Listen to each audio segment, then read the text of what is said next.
আসসালামু আলাইকুম। Hello everyone. দেখুন আজকে আমাদের কি বাজার করা হলো। আমাদের বাজার থেকে আজকে 2.5 কেজি ওজনের একটি রুই মাছ এনেছে, কেটে এনেছে বাজার থেকে রুই মাছটা। আর 2 কেজি ওজনের একটি মুরগি, তাও কেটে এনেছে।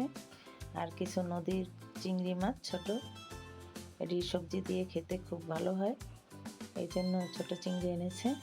আর 600 গ্রামের মতো ওজন একটি শোল মাছ নিয়ে এসেছে। শোল মাছটা জ্যান্ত, তাই কেটে আনে নাই, ওটা আস্ত এনেছে। দেখুন কিভাবে আমার হাতের থেকে পড়ে গেল। আর 2 কেজি টমেটো, 3 কেজি পেঁয়াজ, 3 কেজি আলু, আজকে এগুলো আমাদের বাজার থেকে এনেছে। এই ছিল আজকে আমাদের বাজার।